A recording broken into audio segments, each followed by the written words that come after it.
With Sean Payton's return, it was time to rebuild for the 2013 campaign, and Rob Ryan was chosen as new defensive coordinator in February. The main free agent signee was cornerback Keenan Lewis, formerly of the Steelers. Running back Chris Ivory was traded to the Jets in return for a fourth-round pick. The Saints college draft selections included safety Kenny Vaccaro in the first round, followed by tackle Teron Armstead, defensive tackle John Jenkins, and wide receiver Kenny Stills. For the first time in club history, they defeat the Falcons on opening day, 23-17 in the Superdome on September 8th. The key play with 43 seconds left. Here we go. 4th and goal from the 3. Ryan to the end zone, deflected and picked off by Roman Harper. You really have to credit the defensive line. In all game long, they've been able to get pressure up into the face. Kenny Vaccaro, the rookie, a big play on the ball against Tony Gonzalez. Saints defense has 3 sacks and 2 forced fumbles. Wide receiver Marcus Colston becomes the Saints' all-time receptions leader, which at game's end was 537. The next week at Tampa Bay, for the first known time in Saints history, a game was delayed by bad weather after the game started. The Bucs missed the 47-yard field goal with 1:10 to go. Afterwards, the Saints drive to the Bucs' 10-yard line, where Garrett Hartley is called upon. Thomas Morstead the hold, Justin Drescher the snap. Kick is up, and it is good. And the Saints with a comeback win in dramatic fashion. Breeze with a big completion to Colston, and then the game winner from Hartley as they win it here 16-14. In the 31-7 win over Arizona, it was the first time since 1961 a team with negative rushing yards at halftime won. 8 days later on Monday night in the Dome, 38-17 over Miami, Drew Brees has 4 touchdown passes. The defense has 3 interceptions and 4 sacks. A win at Chicago followed to go 5-0, then a tough loss at New England 30-27 on this play with 5 seconds left. The 17-yard line of the Saints.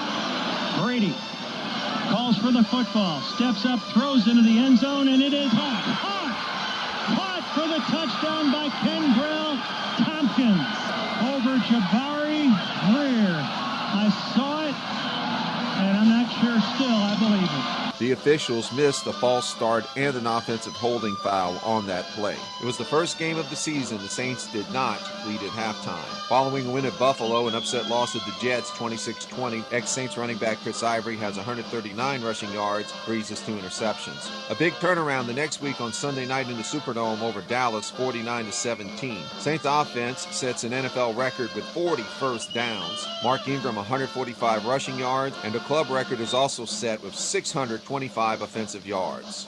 Throw over the middle, Colston. He breaks the tackle and dives into the end zone for the score. Going to throw it right flat to Thomas. Can he get to the end zone? He does! Touchdown! In the shotgun. Handoff Sproles. Left side fights his way in for the touchdown. Sproles rolls in from 3 yards out. Mark Ingram running right, cutting it back, barely touched. 4-yard touchdown run, and the carnage continues. Brees wants it all. Throwing deep for Stills. Stills makes the catch at the 3 and walks in for the touchdown. Marcus Colston sets another precedent as he became the Saints' all-time receiving yards leader, 7,923 at game's end. Then on November 17th against the 49ers, Saints turned the ball over 3 times, leading to 17 San Francisco points. From the right hash mark, 31 yards away from the uprights. Snap, placement for the win, and it is good! The Saints have won it! Garrett Hartley mobbed by teammates who pour off the bench. On the final play of this game, the Saints come back and take it over the Niners, 23-20. Saints hang on to win at Atlanta on Thursday night, November 21st, 17-13. The Saints defense has 5 sacks. Falcons' Matt Bryant initially makes a 52-yard field goal attempt with 2:24 to go, but officials rule the Saints called timeout before the snap. His next attempt was no good. 11 days later, the Saints lose on Monday night at Seattle, 34-7. Sean Payton is held to the lowest net offensive yards in a game in his Saints career at 188. A 31-13 win over Carolina in the Dome follows on Sunday night. Drew Brees surpasses the 50,000 passing yardage mark in his career and does so in the fewest number of games of any that have reached that mark, 189. A big upset loss follows, 27-16 at the St. Louis Rams. Saints offense commits 3 turnovers, leading to 14 Ram points. Rams defense has 4 sacks, which leads to Saints left tackle Charles Brown being benched for the second half of the game and then the rest of the season and released at season's end. end. Garrett Hartley goes 1 of 3 on field goals and is released after the game, replaced a few days later by Shane Graham. Another loss follows at Carolina, 17-13. Panthers defense has 6 sacks. The Saints defense has 4 with an interception and holds Carolina's offense to 0 for 9 on third down conversions. Saints offense fails to get a first down from their own 26-yard line with 2 minutes to go, allowing for Carolina to drive 65 yards on 5 plays. 2nd and 10 from the Saint 14. 28 seconds remaining. They're coming after him. Newton avoids the sack, throws a pass into the end zone. A sliding grab is good for the touchdown. Dominic Dixon. A 42-17 victory over Tampa Bay on December 29th in the Dome follows. Drew Brees becomes the first NFL player to throw 70 completions to 4 different receivers in the same season: Graham, Colston, and running backs Pierre Thomas and Darren Sproles. The Saints finished the regular season 11-5 and did so despite many key players going on IR: cornerback Jabari Greer, wide receiver Joe Morgan, cornerback Patrick Robinson, defensive end Will Smith, linebacker Jonathan Vilma, and safety Kenny Vaccaro. Defensive leaders included linebacker Curtis Lofton with 137 total tackles. The defense has 49 sacks, including Cameron Jordan with 12.5 and Junior Gillette with 12. Saints Pro Bowl members were Brees, Jordan, guard Ben Grubbs, Jimmy Graham also named to the All-Pro first team, and guard Jari Evans named to the All-Pro second team. On January 4th, the Saints have a wild card playoff game on the road at Philadelphia. The Saints rush for 185 yards, including Mark Ingram with 97 yards and a touchdown. Brees has a TD pass to Lance Moore, along with 2 interceptions. Eagles take the lead with 4:58 to go. Jackson goes in motion, back to the left, play action, pulls, rolls right, sidearm throw, touchdown. He hits his tight end, Zach Ertz, for the score. The Saints drive down the field from there, and on the last play of the game, Shane Graham is called upon. From 32 yards out, this for the win. Treasure to snap. McCown puts it down. Graham has it on its way. Send us to Seattle, Shane. You've done it from 32 yards out. Your 4th field goal of the night. Go west by northwest, young man. The Seahawks await you there in the 2nd round. What a terrific drive there by the Saints. Darren Sproles gets a nice return, and that's aided by the horse collar tackle, and then after that, the running game. The Saints were finally able to use it and burn out the last few minutes of the clock. Final score, 26-24 Saints. It is the first ever Saints playoff road win. 7 days later, the Saints travel to Seattle for the divisional playoff round. The Saints lead in first downs and outgained Seattle by 132 yards. However, the Seahawks had a 16-0 lead through 3 quarters. The Saints pull within 8 on a Marcus Colston 9-yard touchdown catch with 32 seconds to go. Colston then recovers an onside kick, but with 11 seconds left, catches the ball at the Seattle 38-yard line and elects to throw a forward pass on a lateral attempt, which is a penalty that ends the game, 23-15 Seattle. The Seahawks make 3 first-half field goals. Saints' Shane Graham misses his 2 attempts. Seattle quarterback Russell Wilson is held to 103 passing yards. Running back Marshawn Lynch has 140 yards and 2 touchdowns. The Saints' other touchdown was by running back Kyrie Robinson. Heading into the 2014 campaign, several noteworthy players either left or were not re-signed, including Brian De La Puente, Jed Collins, Jabari Greer, Jonathan Vilma, Roman Harper, Malcolm Jenkins, and Lance Moore. Darren Sproles was traded to the Eagles in return for a 5th-round pick. Joining the club were safety Jarius Byrd from the Bills, cornerback Champ Bailey, who wound up being released late in preseason over wear and tear from his 15-year NFL career, and center Jonathan Goodwin, who left the Saints after the 2010 season for the 49ers. The Saints' first-round draft choice was wide receiver Brandon Cooks, and the club moves training camp to the Greenbrier Resort in West Virginia. Turnovers were a huge issue in the Saints' 2014 season, 30 total. The season opener was September 7 at Atlanta. Saints take the lead with 1:20 left in regulation. Brees calls for the football and hands it off inside, and this is Ingram. Touchdown, New Orleans! On a 3-yard power move right side, and he is in the end zone. The Falcons still had time to come back and made a 51-yard Matt Bryant field goal to tie the game at 34 at the end of regulation. The Saints would get the ball first in overtime, but their possession would end on the following play. The Saints, the prediction of many to go to the Super Bowl on 2nd down. Here's Brees scrambling up in the pocket, dumps it off to Colston. Colston drops the ball at the 39-yard line, and they're going to give it to the Falcons. Looks like J.P. Bartu that may have recovered that fumble. Shortly afterwards, the Falcons would make the game-winning points. Bosher will put it down. Bryant has it on its way. Has enough leg. and you can hear what has just occurred from 52 yards away. Final score, Atlanta 37-34. Another heartbreaking defeat the next week at Cleveland. Browns free safety Deshaun Gibson runs back a 62-yard interception for a touchdown in the second quarter. And then with 2:46 left in the game, the Browns had the ball at their own 4-yard line, slowly drive down the field, and with 3 seconds to go, Billy Cundiff, a former Saints kicker, makes a 29-yard field goal to win the game 26-24. On September 21st, the Saints finally break into the win column, 20-9 over the Vikings. This win continued Sean Payton's streak of being 26-0 when the Saints did not commit a turnover. A week later, the Saints fell to Dallas on Sunday Night Football 38-17, but would rebound the next week over Tampa Bay 37-31, where Drew Brees eclipses the 40,000-yard mark in his Saints career, doing so in 132 games, the fastest pace with one team in NFL history. The winning points in overtime were scored by Kyrie Robinson. The tailback is Kyrie Robinson. Give it to him again. Left side in a hole. Inside the 10. Down to the 5. Breaks the tackle. Touchdown, and it's over. The Saints pour off the bench as Kyrie Robinson takes it in from 18 yards out. After the game, safety Jarius Byrd goes on injured reserve with a knee injury. On October 19th, the Saints have a 10-point lead over Detroit with 3:52 left when the Lions run this play to make it closer. 3rd and 14, and a pass is thrown up the right sideline to Tate, and Tate running up the far sideline. Golden Tate taking in the pass. The Saints take a bad angle, and that's a 73-yard score. Oh, this is terrible right here by Corey White. Just misplayed the ball completely. The Saints would get the ball back up by 3 when another mistake occurs. From the Saint 29, Brees out of the shotgun, looking to throw again. He's in troubles. He avoids the sack and throws the interception. Back to the 25, the 20, down to the 15, the 14-yard line. Grover Quinn with the pick.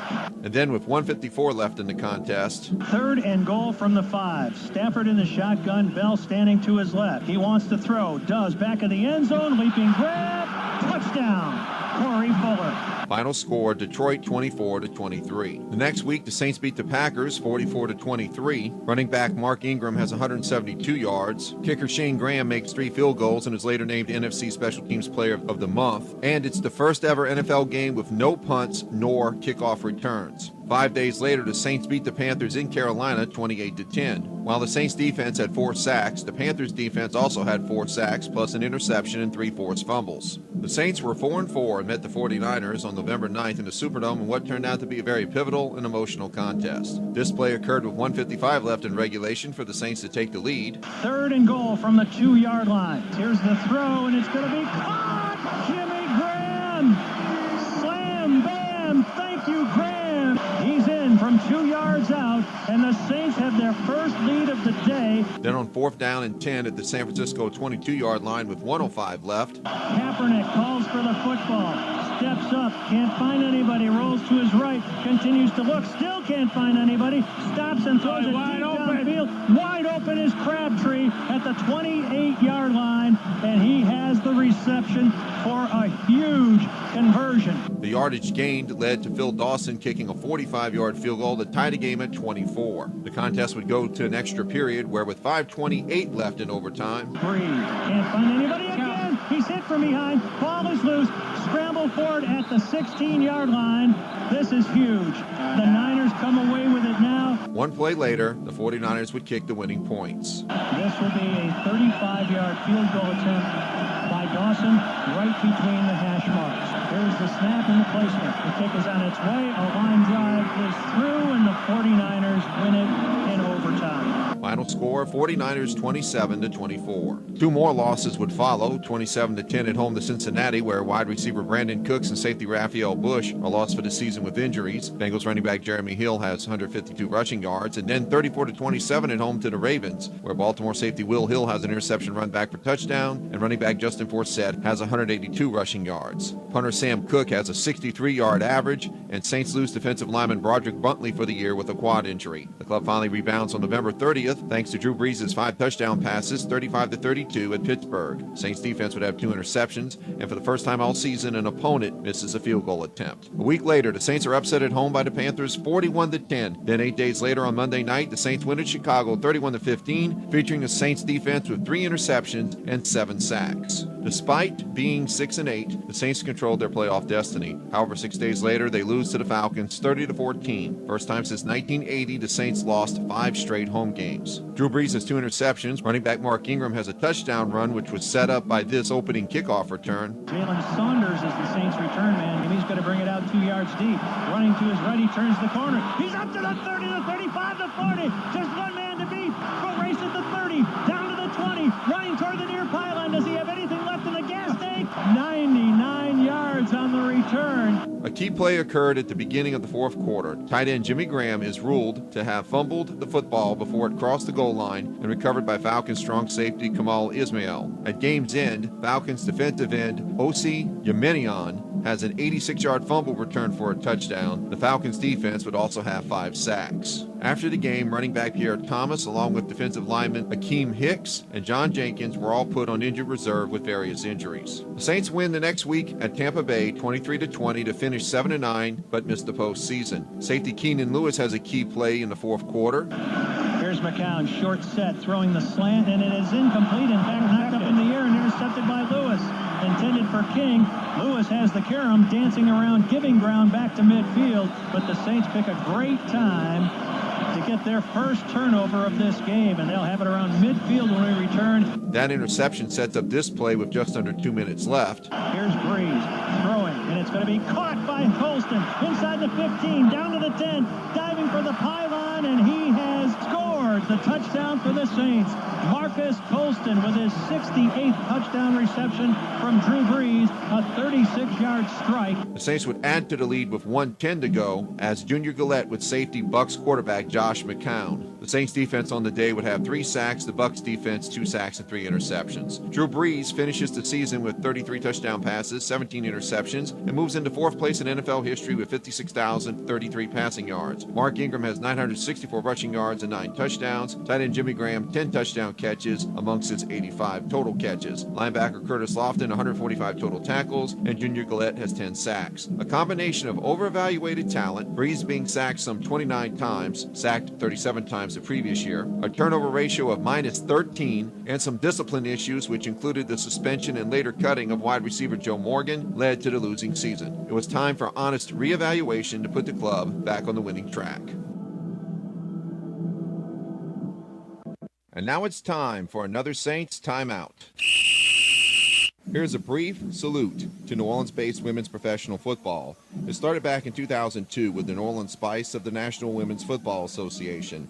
In 2004, the club became the New Orleans Blaze and would move over to the Women's Football Alliance in 2009, where the WFA had New Orleans host that season's championship game, where the St. Louis Storm defeated the West Michigan Mayhem 21-14. Earlier that day, the Blaze played an exhibition game against the Monterrey, Mexico-based Águilas Regias, with New Orleans coming out on top 12-0. The team ceased operations after the 2011 season. Then the Mojo was formed and was named WFA Rookie Team of the Year in 2013. In 2014, the New Orleans WFA franchise became known as the Louisiana Jazz. Then in 2015, the New Orleans Crew surfaced as part of the Independent Women's Football League. The club has elected to sit out of the 2016 season in hopes of a better season in 2017. On December 26, 2014, club owner Tom Benson sends emails to his daughter Renee LeBlanc and her children Rita and Ryan stating their removal from future ownership over various internal issues.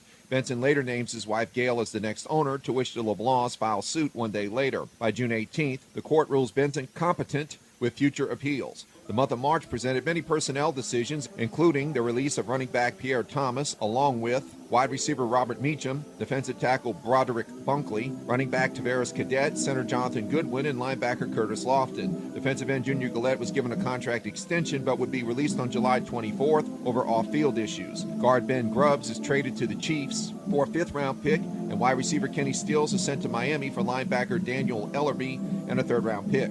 The most noteworthy deal was on March 10th, when tight end Jimmy Graham and a 4th-round pick went to Seattle for center Max Unger and a 1st-round choice. Some player additions included running back C.J. Spiller plus cornerbacks Delvin Breaux and Brandon Browner, where Browner was the NFL's most penalized defensive player going back to 2011. On April 30th, the Saints' 1st-round draft choices are Stanford tackle Andrus Peat and Clemson linebacker Stephon Anthony. Round 2 featured Hawaii linebacker Hiholi Kakaha. and for the first time in Saints history, they would go winless in the preseason at 0-4. The club loses the September 13th regular season opener at Arizona 31-19, where the Saints elect to punt with just under 2 minutes to go, and Arizona seals the game with a 55-yard touchdown catch by running back David Johnson. A tough loss in the home opener to Tampa Bay would follow. Then quarterback Drew Brees would sit out the next week at Carolina due to a shoulder injury, where Luke McCown took the reins in a tight contest that was decided with 1:17 left. McCown's in the shotgun, calling for the football. Here comes a blitz, and he throws it into the end zone for Cooks.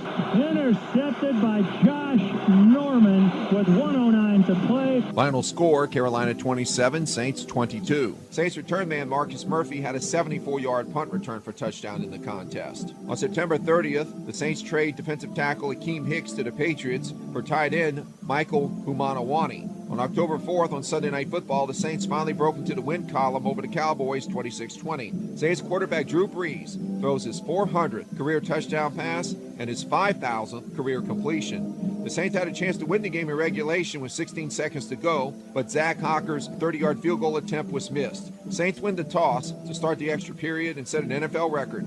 Here's Brees lofting it downfield. C.J. Spiller on the run. Go, C.J. Go. Down to the 30. Down to the 20. Down to the 10. Touchdown, C.J. Spiller. 80 yards. With only 13 seconds off the extra period clock, Brees is named the NFC Offensive Player of the Week. A loss followed at the Eagles the next week at home versus the Falcons, where momentum swung in the Saints' favor late in the first quarter. The punt by Bosher, standing at his 1 yard line. And the Saints pour through and block it. It's blocked, and into the end zone with it is the Saints' Michael Maudie. What a great job, shades of Steve Gleason. And Maudie smothered it in the end zone for a 4-yard return for the score. Maudie is later named NFC Special Teams Player of the Week.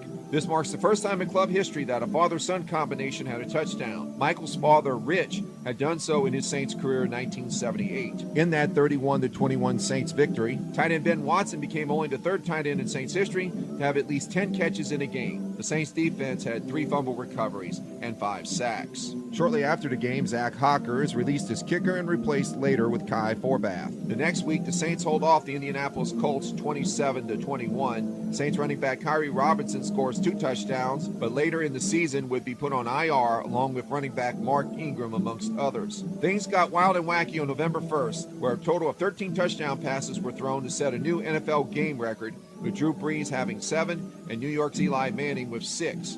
Ironically breaking the old record of 12 set in 1969 by Saints quarterback Billy Kilmer and Cardinals Charlie Johnson. Brees' 7 TD passes in that game tied an NFL record. Despite the Giants having an interception run back for touchdown by defensive back Tremaine McBride and punter Brad Wing of LSU fame with 53 yards per attempt, it was a mistake by Wing made with 20 seconds to go. By grabbing the face mask of Saints return man Marcus Murphy, they gave the Saints the needed yardage for the game-winning 50-yard field goal on the game's final play to seal an incredible 52-49 victory. Drescher to snap it, McCown to put it down, Forbath will step into it. Ball is on the way, plenty of leg, and it is, you heard it, it's good! Once again, Drew Brees is named NFC Offensive Player of the Week. The club then suffers 2 huge upsets. November 8th at home, 34-28 to the Titans. The Saints had a chance to win with under a minute left in regulation when Kai Forbath's 46-yard attempt is blocked. The Titans win the overtime toss and never give up the ball. This was followed by a 47-14 loss to the Redskins, the most points given up by a Sean Payton Saints team. The next day, defensive coordinator Rob Ryan is released, though earlier in said day, Payton denied the dismissal of Ryan had been discussed with Saints management despite a national media outlet reporting the dismissal. Senior defensive assistant Dennis Allen is elevated as new coordinator.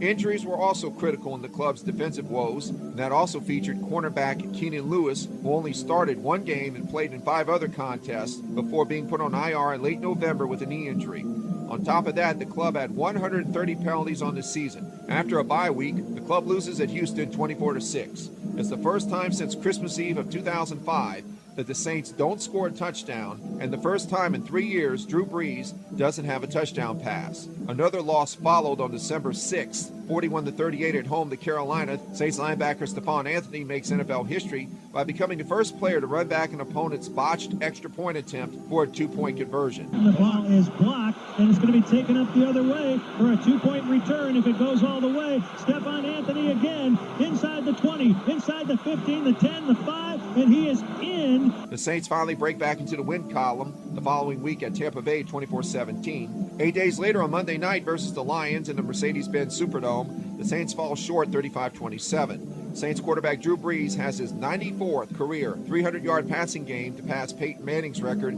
as well as pass the 60,000 career passing yardage mark. This was also the first time under Sean Payton the club loses despite no turnovers. The club had previously went 30-0 when they did not turn over the football.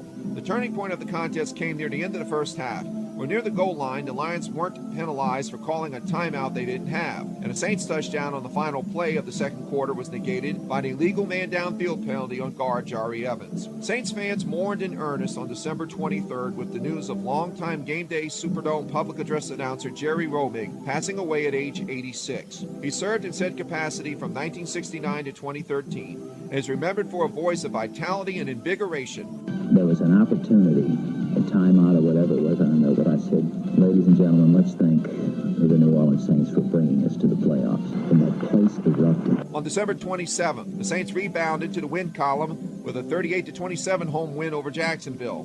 Despite the victory, the club sets a negative NFL record by giving up the most touchdown passes in a season with 43. The Saints close out the season in exciting fashion with a 20-17 win over the Falcons in the Georgia Dome. In the fourth quarter, each club would lose a fumble inside their opponent's 5-yard line. From the shotgun, Ryan throws over the middle, and it's intercepted. Picked off by Jamarcus Sanford. Jumped in front of the route and picked it off, and the Saints force a huge turnover with 1:42 to play. To set up Kai Forbath and a game-winning 30-yard field goal in the game's final play. It's clean, the kick is up, and it is good. Drew Brees finishes the season the NFL's passing leader, the 6th time he's done so. Defensive end Cam Jordan leads in sacks with 10. After delaying Sean Payton's season-ending press conference for 2 days, the Saints head coach states he will stay with the black and gold after on-and-off speculation during the season. The calendar change to 2016 featured the departure of running back Kyrie Robinson, defensive backs Brandon Browner and Keenan Lewis over his knee injury recovery time, linebackers Jolon Dunbar and David Hawthorne, along with Hoholi Kakaha being lost for the season, stemming from a practice injury on August 30th. Tight end Benjamin Watson moved on to the Ravens. Guard Jari Evans was released in February, but later re-signed on September 7th. An all-time fan favorite, wide receiver Marquez Colston, was cut on February 29th. Key free agency acquisitions included defensive tackle Nick Fairley, tight end Kobe Fleener, linebackers James Laurinaitis, Craig Robertson, and Nate Stupar, defensive end Paul Kruger, and the return of safety Roman Harper. The Saints' first-round draft choice was defensive tackle Sheldon Rankins, who would miss the first 7 games due to injury. He was followed in the second round by wide receiver Michael Thomas, amongst others. Following a second straight winless preseason came opening day, September 11th, versus the Raiders in the Mercedes-Benz Superdome. The Saints were up 24-13 through 3 quarters, when the defense allowed 22 points in the fourth, including with 47 seconds remaining. Carr out of the shotgun, standing at the Saint 15. Stamping his foot, calling for the football. Looking to his left, throwing catches made inside the 5 and into the end zone for the touchdown, Seth Roberts. And they're going to go for 2 here. And the win. Carr's going to throw near sideline. One-handed catch as he goes up and gets it. It's Michael Crabtree. The Saints would try to come back, but rookie kicker Will Lutz misses a 61-yard attempt on the game's final play. Drescher snaps it. Morstead holding. He puts it down. It's on its way. No good. Close, but no cigar. Final score, Raiders 35, Saints 34. Saints quarterback Drew Brees has 4 touchdowns, including the wide receiver Brandon Cooks, who sets a club record. And drops into his end zone. Looking to his left, throwing downfield. Beautifully thrown in stride. It's going to be Cooks. It's a foot race at the 30, 25, 20, 15, 10, 5. Touchdown, 98 yards. As Brees looks for Cooks for 6. Wide receiver Willie Snead has 172 yards. The Raiders have 141 penalty yards. Later in the week, the Saints released running back C.J. Spiller over leg strength issues and healthier players on the roster. A week later on the road, the Giants block a Will Lutz field goal attempt, and cornerback Janoris Jenkins runs it back 65 yards for a touchdown, and the Giants' Josh Brown makes the winning 23-yard field goal in the game's final play, 16-13. The Saints defense forces and recovers 3 Giant fumbles. Another loss followed on Monday night at home versus the Falcons, 45-32. Despite Drew Brees throwing 3 touchdown passes and Will Lutz making a 57-yard field goal, the Falcons dominated, including a 90-yard interception return by linebacker Deion Jones and running back Devonta Freeman with 152 yards. Running back Tevin Coleman had 3 touchdowns. The first victory of the season came at San Diego, 35-34, in Drew Brees' return to his former team's home field. The Saints defense recovers 2 fourth-quarter fumbles that led to 2 touchdowns. And hands it off to Melvin Gordon. He bounces off the pile and is able to pick up some positive yardage. Ball may have come free. Saints say he fumbled. It is the Saints ball. A huge turnover. Here's Brees throwing a back shoulder throw, and it's a touchdown. That's Thomas with a back shoulder throw, taking it in traffic, and the Saints convert on 4th down. Gordon alongside. He'll throw it over the middle. Easy completion. The ball comes free. Is it an incompletion or a fumble? It's a fumble. The Saints have it at the 31-yard line. Saints football. 1st and goal from the 1-yard line. Give it to Kuhn, and Kuhn easily in. 4th and 22. Here's Rivers throwing, and it's going to be intercepted by the Saints. And down he goes with the interception, and it's taken in there by B.W. Webb. Fullback John Kuhn has 3 touchdowns. Mark Ingram has a rushing touchdown, plus 105 combined yards. The Saints defense has 3 sacks. Following the bye week, the Saints win at home over Carolina. New Orleans had a 21-0 lead in the second quarter before letting it slip. Then with 11 seconds remaining, left hash mark, 52 yards away. Will Lutz, the walk-on from Georgia State, drills it forward and drills it through. And the Saints have taken a 3-point lead. 41-38. Drew Brees sets an NFL record with his 15th 400-yard career passing game. Wide receiver Brandon Cooks has 173 yards and a touchdown. The Saints were penalized for 126 yards. A loss at the Chiefs followed, 27-21. Michael Thomas, wide receiver, has 130 yards on the day, but the Chiefs' defense ruled. Defensive back Daniel Sorensen has a 48-yard interception return for touchdown, and free safety Ron Parker has 2 forced fumbles. On October 30th, the Saints bounce back into the win column, 25-20 over the Seahawks. Will Lutz makes a 41-yard field goal with 1:57 to go before Seattle slowly drove down the field, reaching the Saints' 10-yard line. Wilson in the shotgun. 3 receivers to the near side, among them Jimmy Graham. Here's Wilson throwing the fade, and it's going to be caught, but out of the end zone, back of the end zone. Kearse couldn't bring it in with 2 feet down, and the Saints have won this game. Saints running back Mark Ingram was benched in the first half following a fumble that was run back 34 yards for a Seattle touchdown by free safety Earl Thomas. Saints running back Tim Hightower gained 102 yards. Jarius Byrd has 10 total tackles, and linebacker Nate Stupar an interception. Later in the week, linebacker James Laurinaitis is placed on IR with a quad injury and would be released on injury settlement. A week later, the Saints reached 4-4 with a 41-23 win at San Francisco. Wide receiver Michael Thomas has 2 touchdown catches, and running back Mark Ingram having 1, along with a 75-yard touchdown run. Brees handing it off, and look at the hole for Ingram. Up to the 40, 45, 50. Foot race down the far sideline, 30. Down to the 25, 20, 15, 10, 5. Touchdown, Saints. Welcome back, Mark Ingram. Which was part of his 158 rushing yards and the club's 248, the most in a Saints game in 26 years. The Saints are 24-0 under Sean Payton when they have at least 35 rushing attempts in a game. The Saints also kept the ball for 38 minutes and 53 seconds. Safety Kenny Vaccaro has 9 tackles, a forced fumble, and a fumble recovery. A very tough loss came on November 13th at home versus the Broncos. Saints tied a game with 1:32 to go on a 32-yard touchdown pass from Drew Brees to wide receiver Brandon Cooks.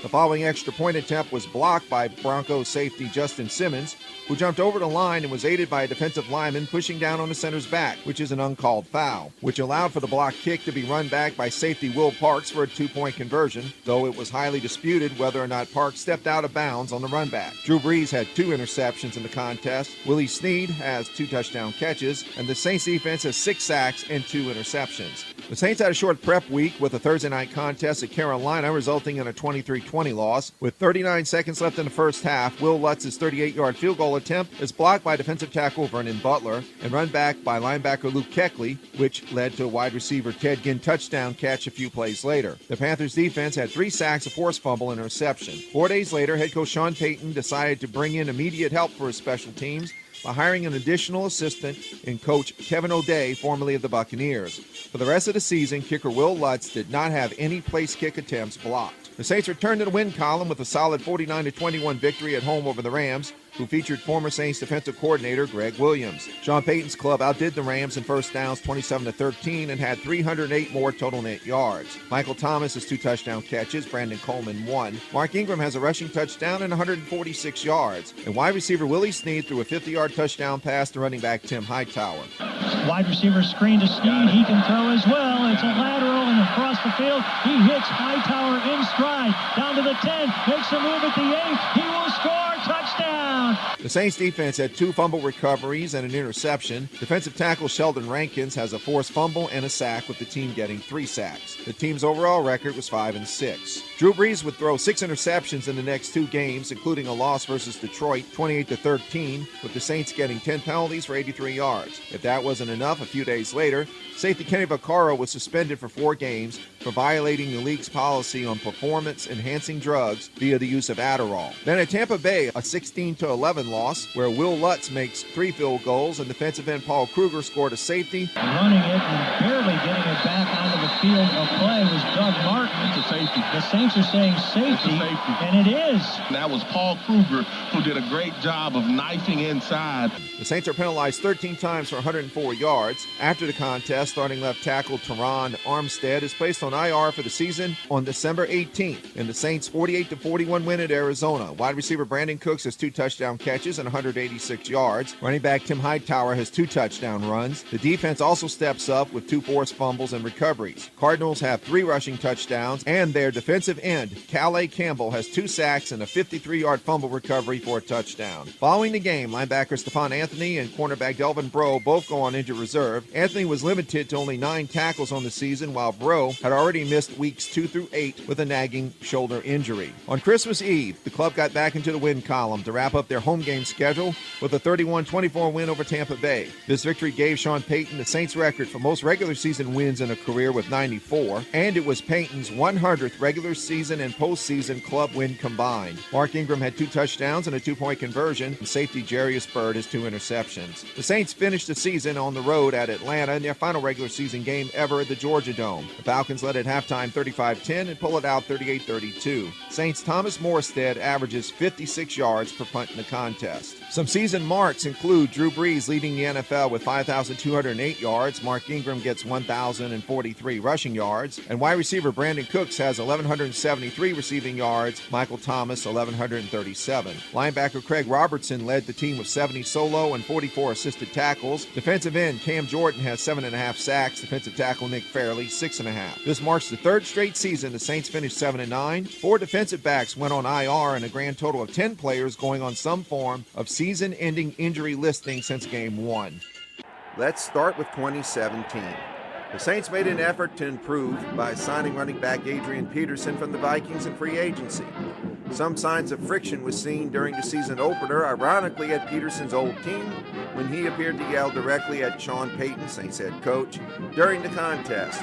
By early October, Peterson was traded to Arizona. The Saints would go on to lose to Minnesota 29-19, then lose again the next week to New England. With a weary fan base worried about another possible losing season, the team turned things around with wins at Carolina and a shutout over Miami 20-0 played in London. The win streak continued after a bye week with a 52-38 win over the Lions, which included New Orleans scoring 3 defensive touchdowns. Saints moving around defensively, in particular A.J. Klein, who's coming. Stafford with time is going to be hit and dropped in the end zone. He fumbled. For a touchdown as he fumbles the football and the Saints fall on it. They're still fighting for it at the bottom of the pile, but it looks like Kenny Vaccaro will come away with the football. So a sack, a strip, and a touchdown. Alex Okafor was the guy that had the pressure. He was the one. Stafford had time, but he just held it. So an outstanding job of the secondary for being there in coverage, and Alex Okafor is able to get to Matthew Stafford. He tries to move in that pocket, and Kenny Vaccaro is the guy that recovers the fumble. But outstanding job of the secondary of coverage and allow the defender to be able to get there. Two receivers to the left, one to the right. Stafford throwing, and it's going to be intercepted. Coming back the other way, Lattimore. He's going to take it to the 5, to the house. Touchdown, Saints. Great job of reading and reacting. They were trying to run another screen or at least a pick play, and the ball is tipped, and it goes right into Marcus Lattimore's hand. And, whatever was wrong, the Saints have figured out a way to fix it, because every bounce have went the Saints' way, and that's just being in the right place at the right time. Just don't go under center. Matt Stafford is again in the gun. Calling for the football. Saints coming off the edge. The ball is popped up in the air. Intercepted by Cam Jordan for the touchdown. Weird.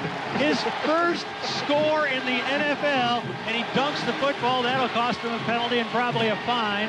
But Cam Jordan, we've had 2 defensive linemen score interception touchdowns in the last 5 minutes. Weird. This is just weird. This is a weird game. And Saints get 2 penalties because they get 2 celebration penalties by the Saints defense, but I wish it was not on this play, because now it's going to cost them 30 yards. They're going to be kicking off, but man, you talk about a player that has showed up. This has just been unbelievable. I think that's the 12th to 13th batted pass of Matt Stafford. Another 4 consecutive wins followed over the Packers, Bears, Buccaneers, and Bills. Then came November 19 with an almost improbable win versus the Redskins in the Superdome. The Saints were down by 15 with just under 6 minutes left in regulation when Drew Brees throws a touchdown pass to tight end Josh Hill. 2nd and goal from the 3. Kamara still the running back.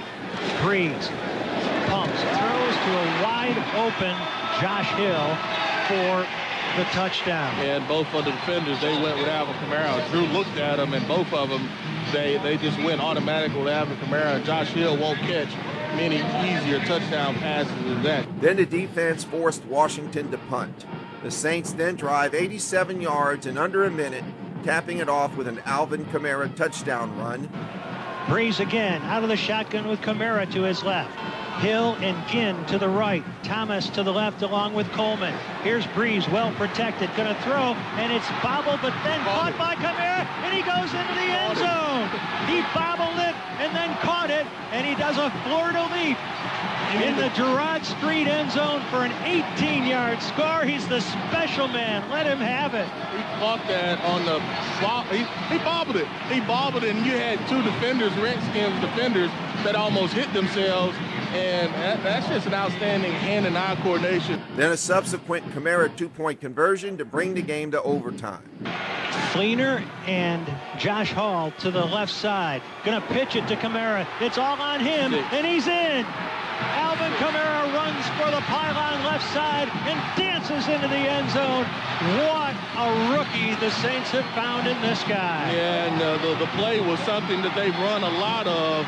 But, the reason I thought it was a mess because of all the shifts and motion that they had to be able to set that play up. And you knew once he was one-on-one to the edge, he was getting in the end zone. And now the crowd, the Saints team, they have life. The Redskins stalled in their first extra period possession. 2nd and 10 from the Redskin 25. The crowd that remains in full throat. Cousins in the shotgun, retreats, and he's being chased and dropped back at the 15-yard line. And it's Cam Jordan who has his first sack of the day. Hello, Mr. Jordan. Great job of just keeping there. I think that was a good job. The Saints did bring some pressure. They actually have 2 guys on Cam. The back tries to help. As a result, the Saints, thanks to 2 Mark Ingram runs. 1st and 10 from the Saint 39. Handoff, Mark Ingram. Ingram, he's up to midfield. He's still running to the 41-yard line or thereabouts of the Redskins. DJ Swearinger eventually brings him down. A 20-yard burst by Mark Ingram. Ingram, the tailback, pitch to him, left side. Armstead with the block, and Ingram is running down the sideline, making a move at the 20. Finally dropped inside the 10-yard line. Mark Ingram, 31 yards. Martrell Spade eventually brings him down. Armstead with a terrific block, and then it's all up to Mark Ingram. He does the rest. Got in range for the winning 28-yard field goal by Will Lutz, 34-31. So it looks to be a 28-yard field goal. Left hash mark. Will Lutz taps his right foot. Morstead puts it down. Lutz has it on its way. And the Saints win. Will Lutz buries the field goal, and he's mobbed by his teammates out at midfield. An epic collapse by the Redskins and an epic comeback by the Saints results in their 8th straight victory. Yeah, this was one that, they hadn't done it in this fashion. They have not been able to win kind of in this fashion, and it's just really, really remarkable how they were able to come back. The Black and Gold would go 3-3 the rest of the season to finish 11-5 and host a first-round wild card game in the playoffs that resulted in a 26-21 win over Carolina. 2nd and 10 from the 20-yard line. Here's Breeze stepping up, delivering down the middle, and it's going to be taken in on the field. Ted Ginn in his hands, and Ted Ginn will go all the way. The former Carolina Panther takes it in stride and has the touchdown as the Saints get it on track with a big play, beating James Bradbury for an 80-yard touchdown reception by Ted. The season would end the next week at Minnesota, 29-24 in the divisional playoff round, on a last play touchdown pass from Vikings Case Keenum to wide receiver Stephon Diggs, in what was later nicknamed the Minneapolis Miracle. 3rd and 10 from the Viking 39. Precious seconds left on the clock. The Vikings need a completion and an apparent field goal attempt. Here's Keenum, dropping, looking, throwing near sideline, and it's caught by Stephon Diggs. He's going to take it inside the 15, 10, 5, touchdown on the final play of this game. Are you kidding me? Are you kidding me? He could have came up and just tackled him. He stuck, put his head down, and he didn't step out of bounds, Jim. They're going to review it, but he didn't step out of bounds. 61-yard touchdown strike to Stephon Diggs. Almost looked like the Saints defenders came up with an intent to intercept the pass. Instead, they couldn't get their hands on it. Marcus Williams he ducked his head. He ducked his head. That's ball game. That's all you have to do. Just come up and make the tackle. He tries the kill shot. Case Keenum with his hands outstretched, accepting the plaudits of these fans, as well he should. Marcus Williams coming up, just totally whiffed on the tackle. All he needs to do is wrap him up, and this game's probably over. You can't allow anybody behind you. Just come up and tackle him. He didn't even try to wrap up. Not at all. Ball was thrown up as a prayer, and Marcus Williams never came close to putting a mid on him when, as we've said repeatedly, all he had to do was stand there, wrap him up inbounds. This game is probably over. Unbelievable. I mean, we've seen this team lose in some heartbreaking fashion. None more so than that. Jim, you're up. You're up. 10 seconds on the clock. Just wrap him up. Wrap him up. You can even hit him early. You can hit him early, but you can't duck your head. Unbelievable. The 2018 campaign was largely aided during the offseason with the signing of free agent linebacker Demario Davis, resulting in another solid season for the Black and Gold, where after an opening day loss to Tampa Bay 48-40, the Saints went on to win 10 games in a row, including a squeaker on October 21, 24-23 over Baltimore, thanks to a missed extra point by the Ravens' Justin Tucker. The Saints went on to win 3 of their final 5 games to go 13-3. This included a defensive struggle over Carolina 12-9 and a late fourth quarter touchdown from Drew Brees to Michael Thomas to defeat Pittsburgh 31-28. Alvin is the tailback. Shotgun formation for the Saints. Steelers bring pressure. Breeze looks out to his right. He's going to throw it. Caught Mike Thomas. Yeah, but and that's going to be ball never crossed. Just short of the goal line. Again, I think this is a good situation. The ball never crossed the goal line. 3rd and goal. The ball is about the back tip of the ball is on the 1-yard line. They're going to overturn that. That's going to be a touchdown. If the Saints, that ball is in the end zone. That's a touchdown. Mike Thomas with the grab. Joe Hayden right there. So they want to look at it. That's a touchdown. Now, his feet came out of the end zone. His feet were in the end zone, but normally the ball has to cross, and from that angle that we just saw, that's a touchdown. After a first-round bye in the postseason, the Saints hosted the Eagles in the divisional round of the playoffs, which resulted in a 20-14 win that was sealed by a cornerback Marshawn Lattimore interception near the 2-minute warning. 2:05 on the game clock. Foles is in the gun. 2-by-2 formation. Snap gets off before the 2-minute warning. Foles in the pocket, throws, and that ball's intercepted. Off the hands of Jeffries. Marshawn Lattimore. Yes. Marshawn Lattimore with his 2nd interception of the game returns it to the 34. And better than any time this season, Saints, go take a photograph.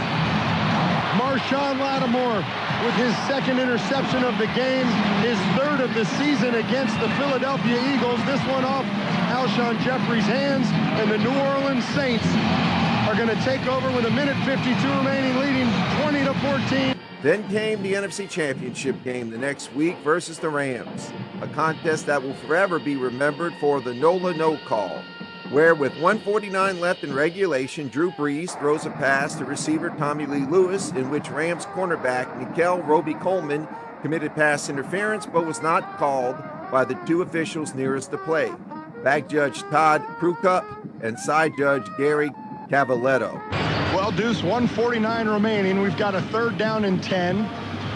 Ball on the 13-yard line. I'm trying to get a first, man. I'm not. I know you can run the ball, make them use a timeout, but I'm trying to get a first. With this amount of time, I honestly don't think the clock really comes into play with a field goal. No, not a field honestly, goal. Not in the NFL, not with this offense. Tommy Lee lines up in the backfield. 3rd down and 10. Breeze from the gun, takes the snap, goes to the near side. Hit early. Where's the flag? You don't get one. Early hit on Tommy Lee. Sean Payton is all the way down at the 10. Unbelievable no call. Wow, not a flag to be found. Unbelievable. That's the 2nd time. You can't challenge it. I mean, he doesn't even look for the ball. Nikel Roby-Coleman. That's the 2nd time Nikel Roby-Coleman has gotten away with a play like that. He is 4 yards before the ball is there. Let's go down to Steve Geller. Obviously, head coach Sean Payton is furious after that no call in that last play. Just yelling at the referees, no. He's still giving them an earful right now on the sideline. And it's just the whole entire fan base right now is raining down and letting the refs have it just as Sean Payton is. I don't know how you don't call that penalty there. I mean, he never even turns his head to locate the ball, and that's the 2nd time. He's early on the throw. He just goes in levels. Tommy Lee lined up in the backfield anyway. He just goes in levels. He goes in levels, Tommy Lee, and they don't throw a flag at all. These crews are all-star groups of essentially. That is one of the worst no calls that I have ever seen in my football career.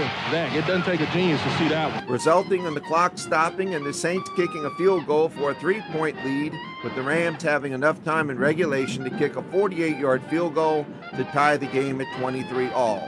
In overtime, the Saints get the ball first, but on a deep pass intended for receiver Traquan Smith, the ball was intercepted by Rams safety John Johnson to eventually set up the winning 57-yard field goal by Greg Zuerlein and the Rams victory 26-23. On that interception, Saints receiver Michael Thomas was horse-collared, but no flag was thrown. The no call was later described by announcer Al Michaels as the disaster in New Orleans, a bitter season ending that fans wouldn't forget anytime soon.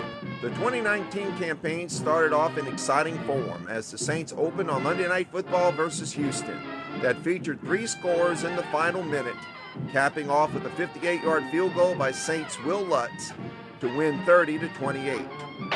Thomas Morstead will put this ball down on the left hash around the 37-yard line. Snap looks good, hold looks good, kick is up. and it is through the uprights. A big kick there by Will Lutz.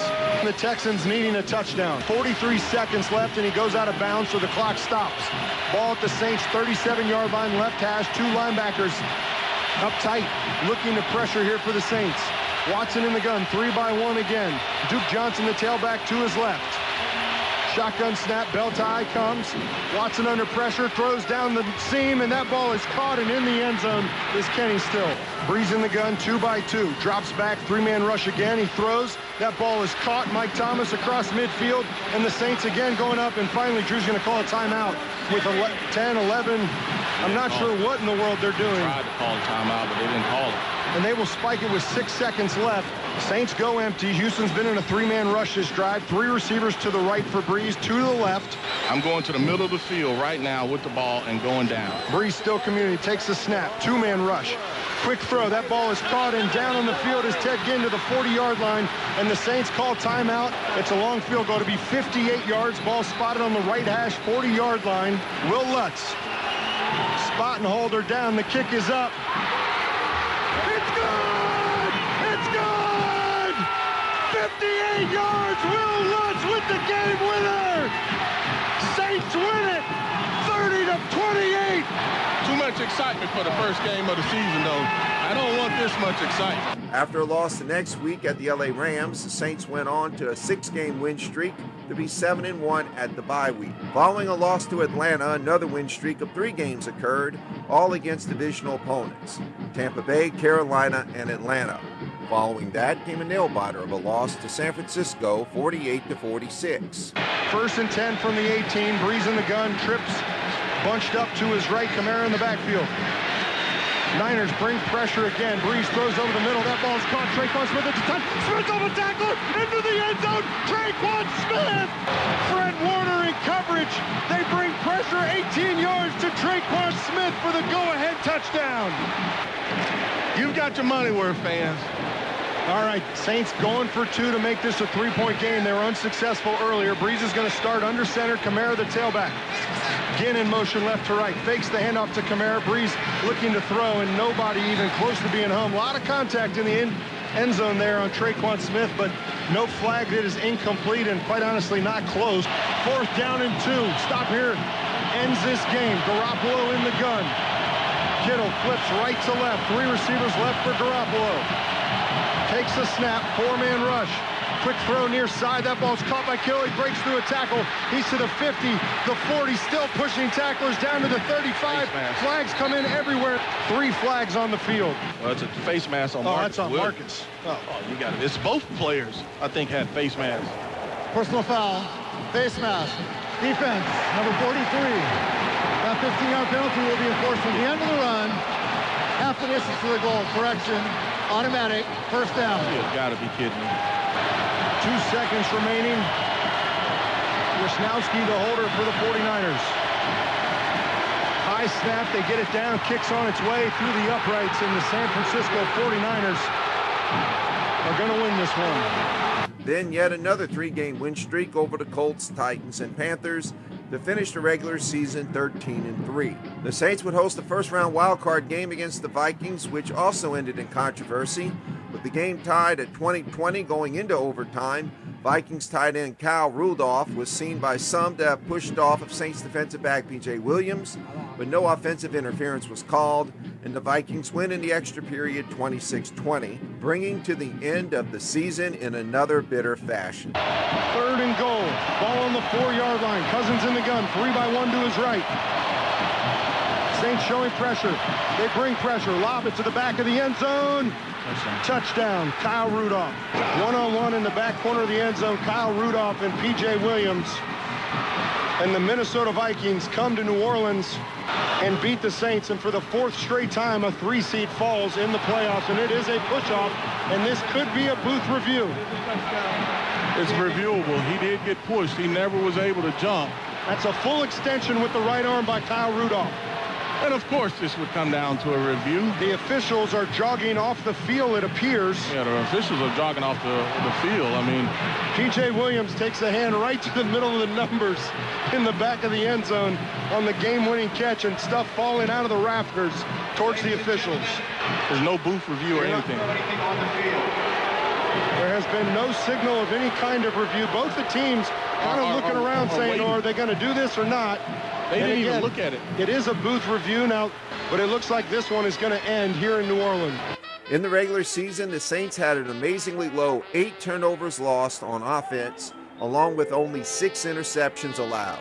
Several players were named to the Pro Bowl, including Michael Thomas, who was also named Associated Press Offensive Player of the Year, Alvin Kamara, tight end Jared Cook, Drew Brees, Will Lutz, Cameron Jordan, Marshawn Lattimore, and return specialist Deontay Harty.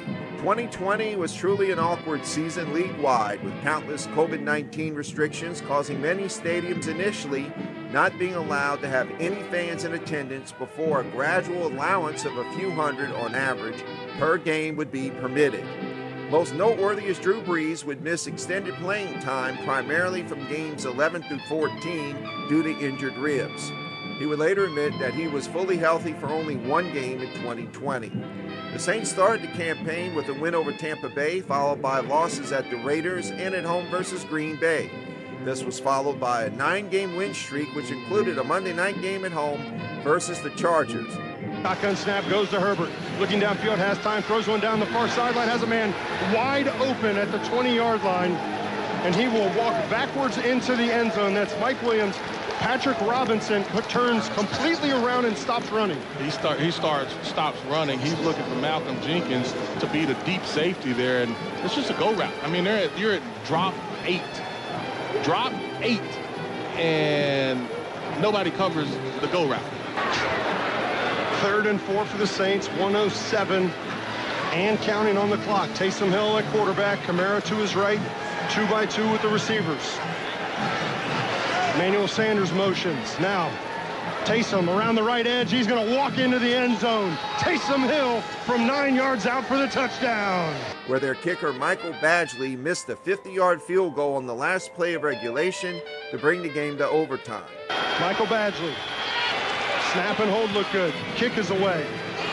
It's up, and it is off the upright. It's off the upright. It bounces back into the field of play. No time on the clock, and this one's going to overtime. Unbelievable. Saints' Will Lutz made a 36-yard field goal to start the extra period, and the Saints defense holds back the Chargers from making any kind of advancement to clinch the game 30-27. Will Lutz out to attempt a 36-yard field goal. Snap and hold look good. The kick is on its way, and it is inside the left upright. So the New Orleans Saints get 3 on the opening drive of overtime. They lead the Chargers 30-27. 5:08 to play here in the overtime. 4th and 7 for the Chargers from their own 44. Herbert in the gun. 3-by-1 to the left, tailback to his right. Takes a gun snap. Saints bring pressure. Quick throw near side. Caught and taken down short of midfield. He's not going to get to the first down marker, and the Saints defense ends this game. Marshawn Lattimore with a big tackle on the catch by Mike Williams, and the Saints defense holds on. What a tackle by Marshawn Lattimore. That's a big man at wide receiver in Mike Williams. After the 9 consecutive wins, 2 straight losses came to Philadelphia and Kansas City, followed by 2 more wins, including Christmas Day over the Vikings 52-33, where Alvin Kamara ties an NFL record with 6 rushing touchdowns to finish the year 12-4. From the Vikings 40, 2-by-2 set, Brees under center here. Handoff will go to Kamara off left tackle. It's a big seam across the 40 to 25, cuts outside, 15, 10, and touchdown! Alvin Kamara walks it across the goal line, 40 yards, and the Saints with a touchdown on their opening drive. So 1st and goal from the 1-yard line. Will Clapp checks in. I formation for the Saints. Kamara, the tailback. Troutman motions left to right. Brees will hand it off to Kamara, and Alvin is across the goal line for the touchdown. So now a 2nd and goal from the 5 for the Saints. Brees will be under center. Tight trip to the right side. Kamara, the tailback. Jared Cook motions right to left. Handoff goes Kamara off the left side, surging towards the goal line. Touchdown, Alvin Kamara! 3rd rushing touchdown of the game for Alvin Kamara. 1st and goal from the 6, hands it off again to Alvin Kamara, who will walk into the end zone from 6 yards out. And so the Saints answer right back with a heavy dose of Alvin Kamara. Saints lead 31-27. Breeze under center.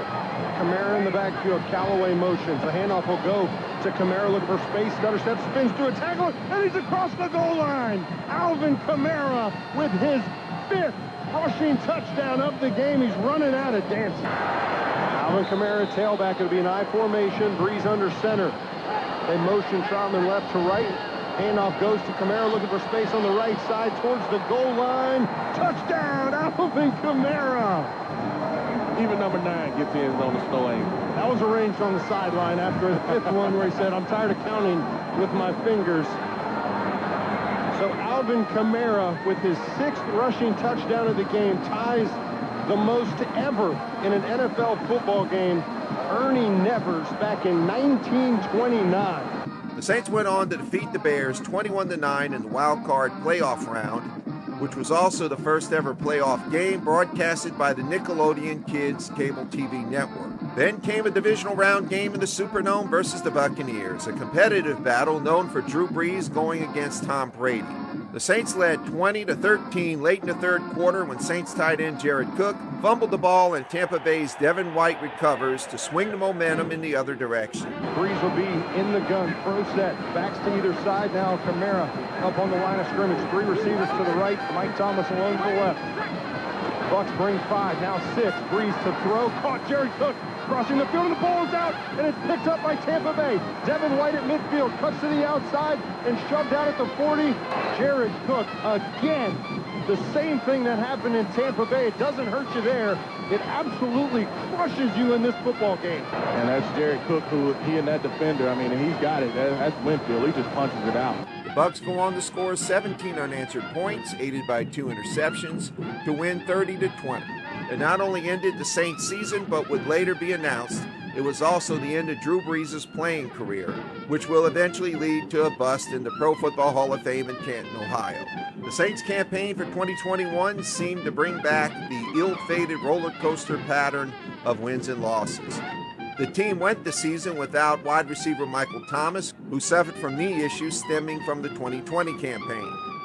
There was also a steady change at quarterback, where Jameis Winston, Trevor Siemian, and Taysom Hill all taking turns at the helm. Due to damage stemming from Hurricane Ida in late August, the Saints' home opener was moved to Jacksonville, resulting in a 38-3 win over the Packers. The club would later go 2-2, followed by 3 straight wins, followed by 5 straight losses, and then finishing the campaign with a win in 3 of the last 5 games to finish 9-8 and missing the playoffs for the first time since 2016. 4 players would earn Pro Bowl invites, including Cam Jordan, Marshawn Lattimore, Alvin Kamara, and J.T. Gray. This was also the last season of head coach Sean Payton, who coached the Saints for 15 seasons, excluding the 2012 Bounty Gate suspension season, which included a Super Bowl victory in February of 2010, winning 63.1% of his regular season games, as well as 9 playoff wins and 17 playoff appearances, amongst other accomplishments. You know, it's not often you as a coach have that opportunity to possibly lead, and it was something that certainly I hadn't really thought about over the years. You know, we coach, and at some point they tell you to leave, and as difficult as being fired is, it sure seems easier to thank everyone and move on your merry way. 15 seasons, 16 years here, and I've got like the best female owner in the world of sports. During the offseason leading into 2022, the Saints start a new era with Dennis Allen being promoted to head coach after several years of coaching the defensive side of the ball. This is just a tremendous day for me and my family. We're obviously totally ecstatic about having the opportunity to be the next head coach of the New Orleans Saints. I appreciate the thoroughness of the search. Being a football coach takes a lot of time away from your family. There's a lot of ups and downs that go along with being a football coach. I wish it was all roses, but it's not always that way. And so there's a lot of things that your family has to deal with. And for me to be standing here today, I wouldn't have been able to do it without my family. The Saints win the season opener over Atlanta 27-26 thanks to a 51-yard field goal by Will Lutz with 23 seconds to go. Blake Gilligan will put his knee down at the 41 from the left hash mark. 23 seconds left. Will Lutz. Kick is down. And the kick is good. Will Lutz puts the Saints on top with 19 seconds to play. Holy smokes. 3 straight losses would follow, including a 28-25 loss to the Vikings in London, where Will Lutz would make a 60-yard field goal, but later miss a 61-yard attempt to try to keep New Orleans in the contest. Officially, his longest is 58. This would be a career long. Snap, down, kick is up, kick is on its way, and the kick is good! Will Lutz from 60 makes it, and we got a tie football game. Saints and Vikings. 37, so this will be a 47. Again, he's already made from 46 and 29 seconds on the clock. Right, former Tulane punter waiting on the snap as he's the holder. There's the snap, the kick is down, and the kick is good. So that puts the Vikings on top, 28-25. Will Lutz. Ball will be spotted right on the NFL football. Snap is down. Kick is away. The kick is up, and it hit the crossbar and bounced out. It hit the upright and then the crossbar and bounced short. Love of good gosh. The ball has to cross the goal line. It hit the upright, comes down, and instead of it bouncing over the upright, it bounces back towards us. And that's how the game ends. Then a victory over Seattle, 39-32. From the right hash mark, Taysom Hill keeps it, looks for first down, and he's got it, and he's got room to run. 50, 40, 30, 20. Will he get caught from behind? That is going to be a touchdown. Taysom Hill. Taysom TD. 60 yards. 2 more losses came afterwards to Cincinnati and Arizona.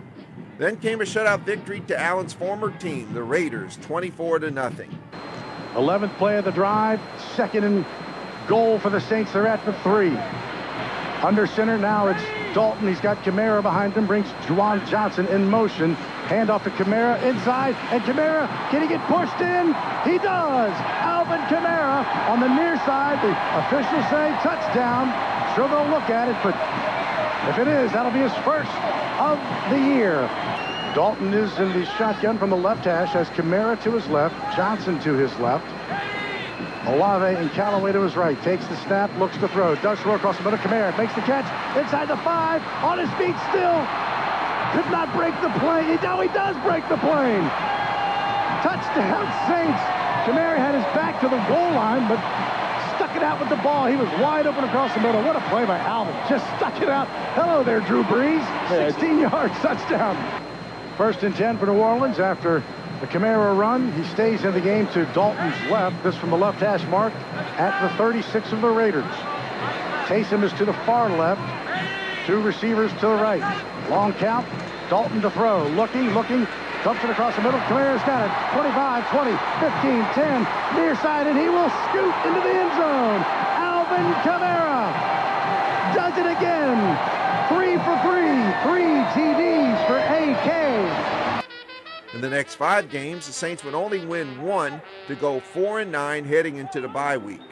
A turnaround during the final 4 games resulted in 3 more victories and a final record of 7-10, second straight year out of the postseason. Free agent quarterback Andy Dalton would start 14 games and was in part responsible for helping rookie wide receiver Chris Olave gaining just over 1,000 yards. Alvin Kamara gained almost 1,400 scrimmage yards, and Rashid Shaheed having just over 1,000 all-purpose yards. Cameron Jordan led the team in sacks with 8.5, technically becoming the club's all-time sack leader, and earned another Pro Bowl invitation, along with linebacker Demario Davis, who had 109 total tackles. The second season under Dennis Allen had him reunite with his former Raiders quarterback Derek Carr, who signed in free agency with New Orleans. The team started 2-0 with wins over the Titans and Panthers. 2 consecutive losses followed at Green Bay and in the Superdome versus Tampa Bay. A dominant shutout in New England, 34-0, would follow, which included a safety Tyrann Mathieu interception run back for touchdown. Takes the snap out of the shotgun. Saints bring 4. And Carl Grandison, the ball's picked off. That's Tyrann Mathieu. 15, 10. He will walk into the end zone. Pick 6 for the Saints. That's how you do it. Don't wait on your offense. Let the defense do it. That is the 3rd pick 6 for Mac Jones, and this is week 5. Carl Grandison makes this play. Tyrann Mathieu will get the score, but it's the loop. It's the twist stunt. Tyrann Mathieu is covering the over route, and that's where the football was trying to go by Mac Jones. He is able to scoop it, score. You know the Honey Badger has great hands from his days over at LSU, and Carl Grandison with the twist stunt and causes a fumble, and that's 6 on the board for the Saints.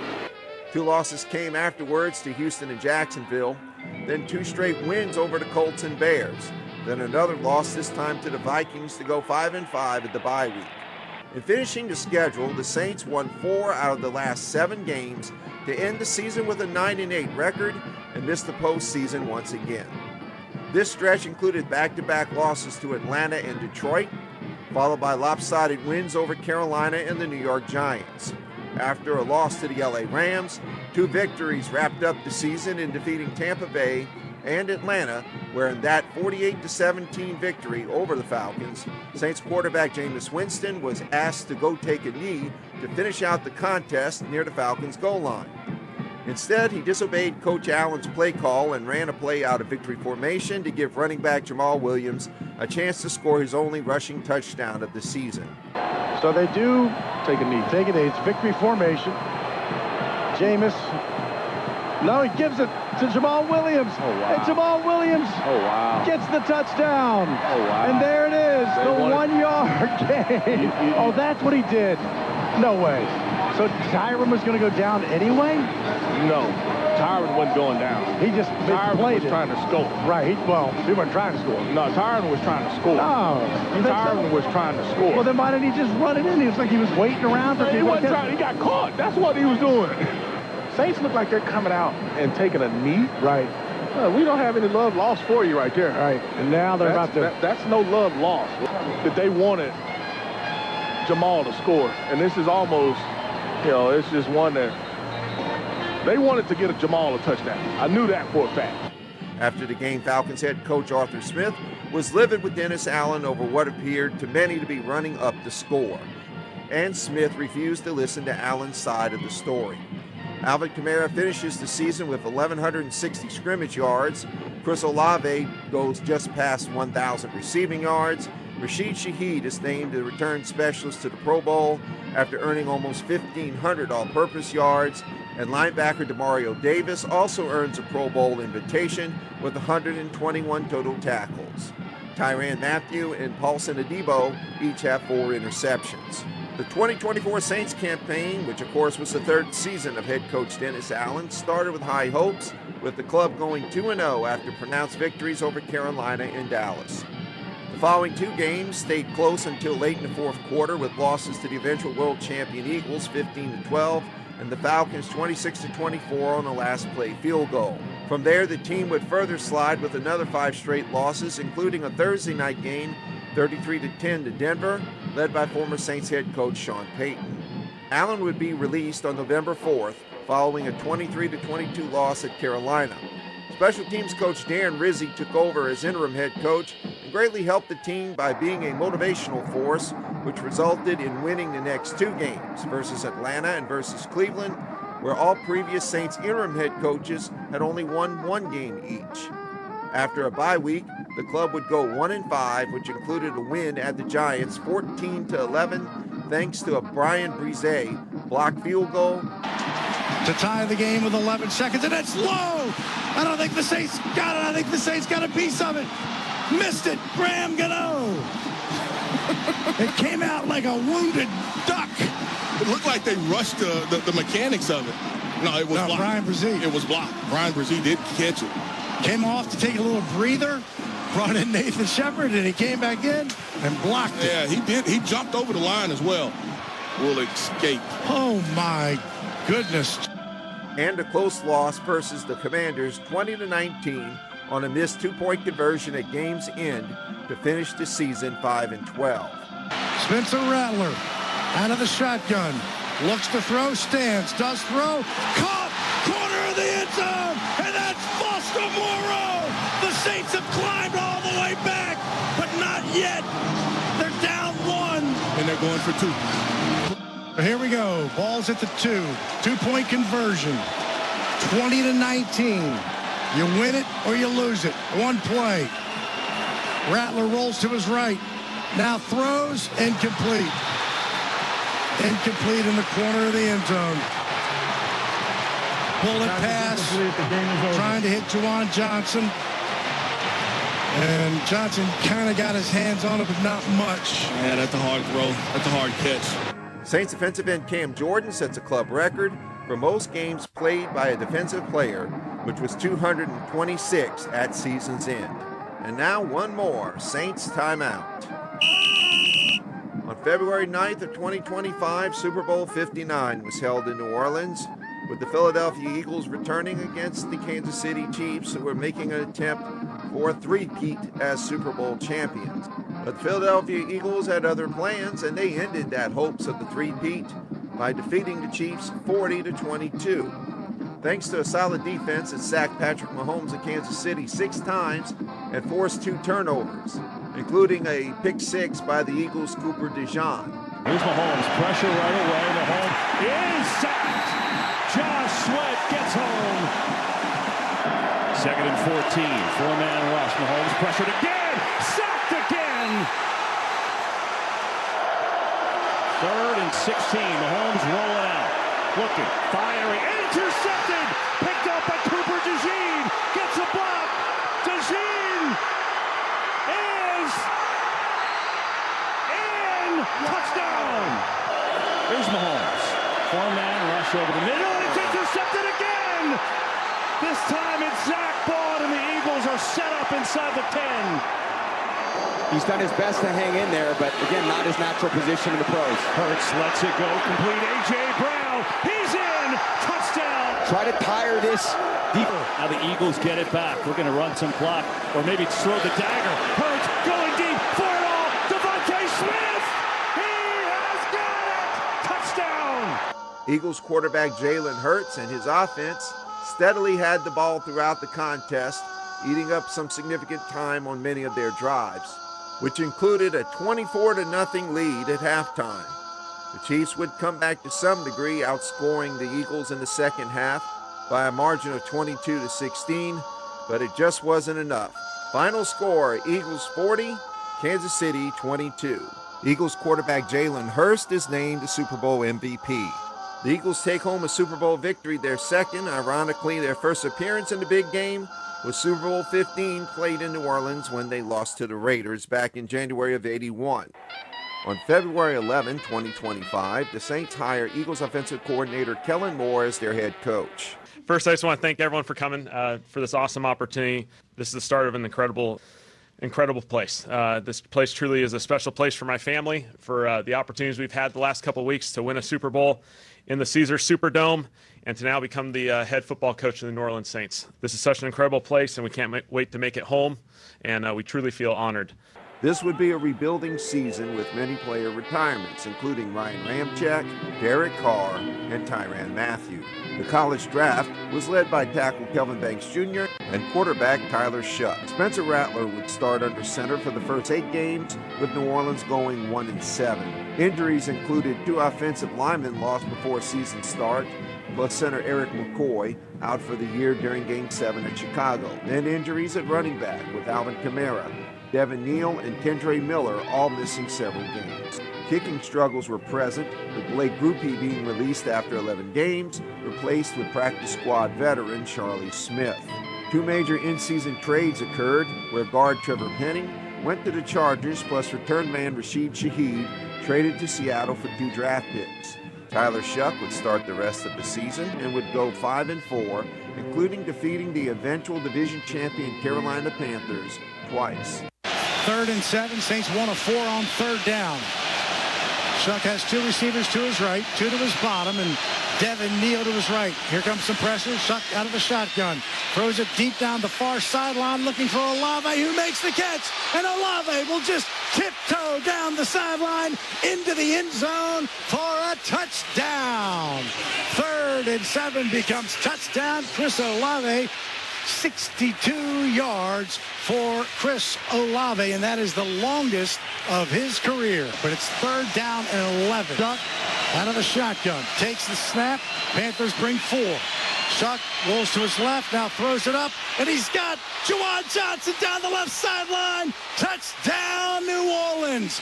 Juwan Johnson, almost like he did before because Shuck bought some time, found Juwan. Touchdown, Saints. This is a 3rd and 6 from the 12. 3 receivers to Shuck's right. Here comes pressure. Throws it towards the inside. Caught. Chris Olave. Touchdown, New Orleans. Olave. 47 yards with 6 seconds left towards the Smoothie King Center. He takes his steps to the left. Kai Kroger waits. Looks. Hold is down. Kick is away. Flag is down. Kick is good. What's the flag? Offsides. Offsides. And Charlie Smith has put the Saints on top 20-17. There's still 2 seconds to play in the game.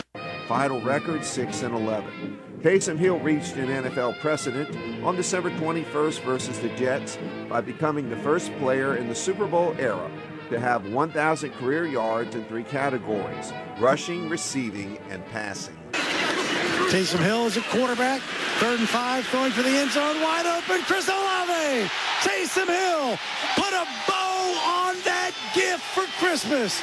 Taysom Hill, touchdown pass to Chris Olave. What else can't you do? Wide receiver Chris Olave had 100 catches for 1,163 yards. Tight end Juwan Johnson had 77 catches. 2 defenders had at least 10 sacks. Defensive end Chase Young and Cam Jordan with 10.5. 4th and 10 from the Saint 42. Brady Cook's in the shotgun, 3 to his right. Looks like Chase Young is coming. The Saints do bring pressure, and it's going to be Chase Young to get it from the backside. Chase Young gets the sack. Man, you could just, he was coming. No, he's coming off the edge. And so so wide. You know, you look at it from a quarterback's perspective, you think that you can run out of trouble. But let me tell you something, man. Those defensive guys, they are fast. 2nd and 9 after a very short game. Jets from their own 47. Cook in the shotgun, takes the snap. Saints bring 5. Steps up, right into the sack. First, it's Cam Jordan, and that's going to be a loss of probably 3 or 4. 5, and a sack. Whether we call it a sack and a half, that is the 29th team. Only, I think it's the Dolphins and Ravens for Cam Jordan. Cam now passes Ricky Jackson all time, 17th. He was tied with Ricky for all time. That's his 129th sack. Wow. Man, that is so good. Linebacker Demario Davis led the team with 143 total tackles, and cornerback Kool-Aid McKinstry had 3 interceptions and 17 passes defensed.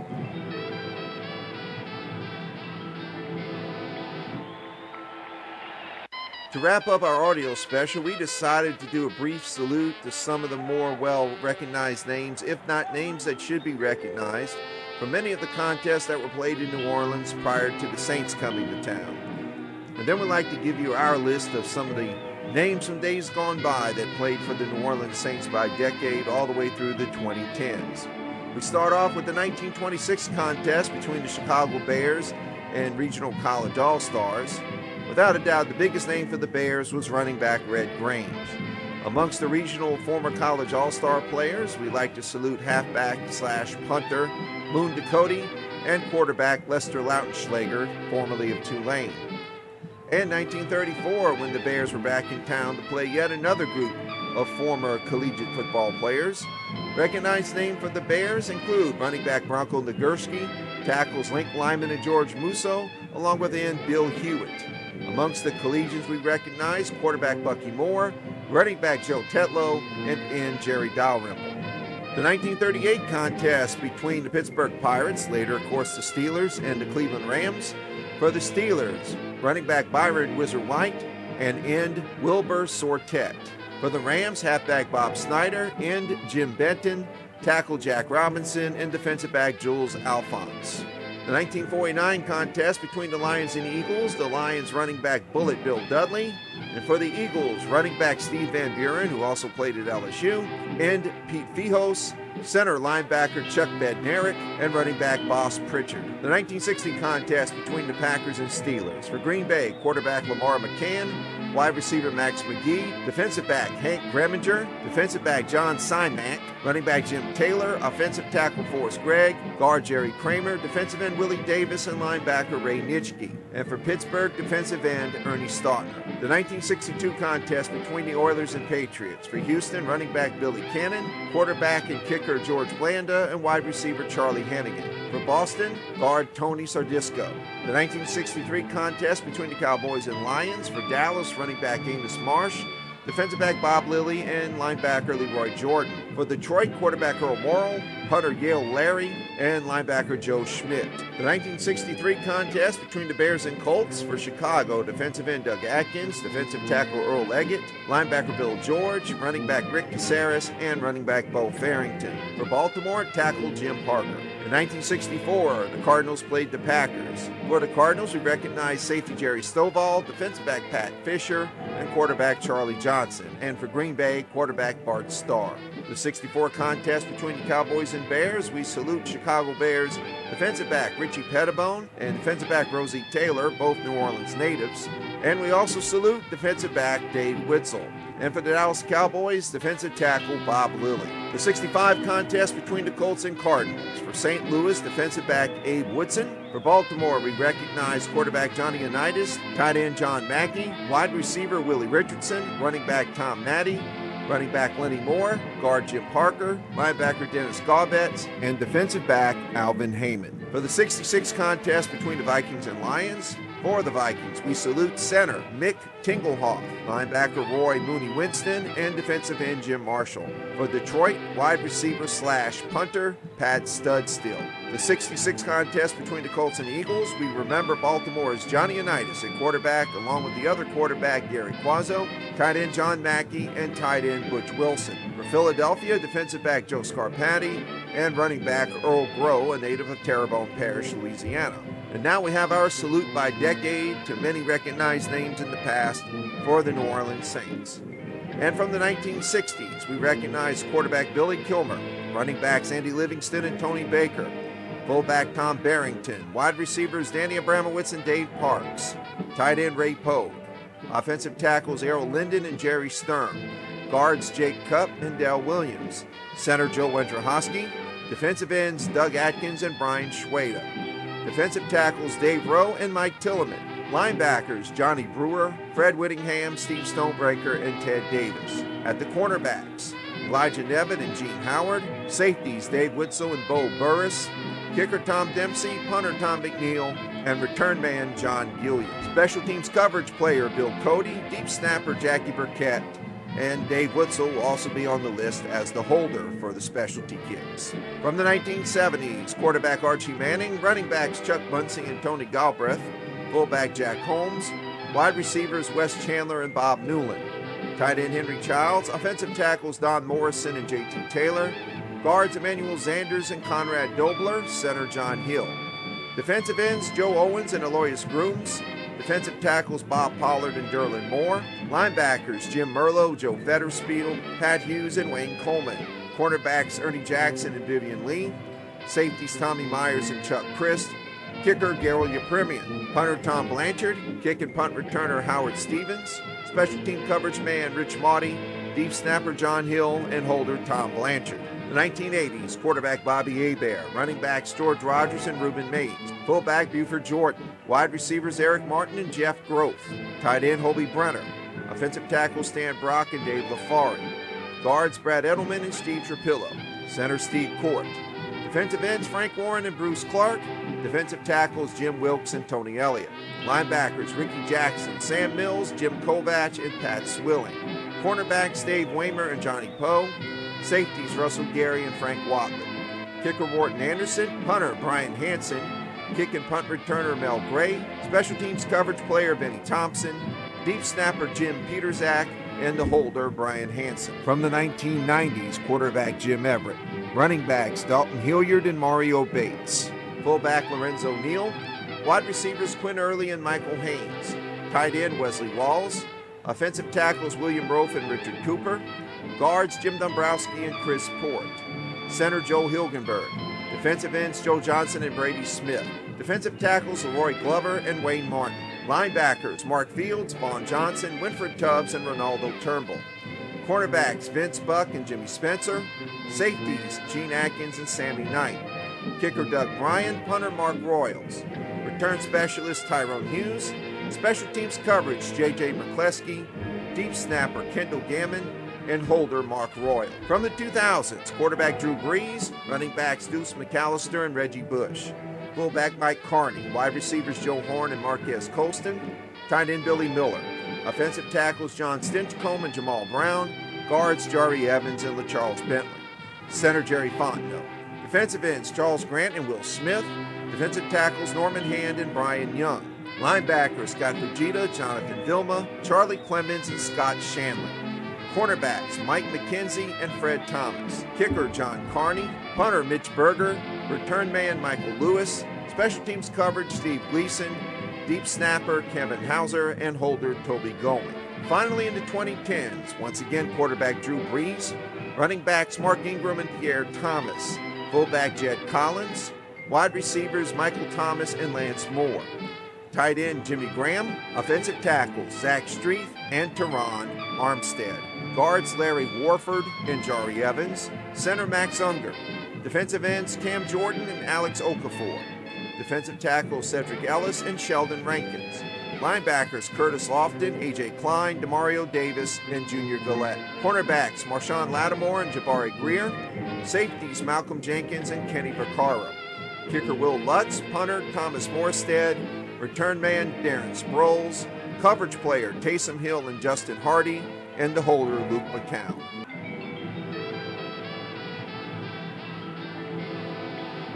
Before we close out our documentary, we'd like to give you a very interesting factoid about college football in New Orleans. You see, it was on New Year's Day of 1890, what was recognized as the Southern United States' first ever college football game, and yet played in New Orleans at Old Sportsman's Park. The stadium doesn't exist anymore, but its location was at today's City Park Avenue and the Pontchartrain Expressway across from Greenwood Cemetery. The two teams were made up of local students from Tulane and some on vacation from northeastern-based schools. The two organizers were also participants, R.B. Parker, who was a halfback for the orange and black New Orleans Princeton team, and T.L. Bain, who was an end for the blue New Orleans Yale team. James Booth served as the game's referee. The total roster for each team was only 11 men, so if anybody got hurt, they just had to play with less men on the field. Game proceeds went to buy 2 horses for Charity Hospital's ambulance program. Remember, it was 1890, most folks didn't have vehicles yet. About 600 fans at $2 a ticket showed up to witness an incomplete contest because in the third quarter, someone kicked a football over a fence and into the New Basin Canal. When the ball was recovered, the bladder had ruptured. The backup football had trouble being inflated,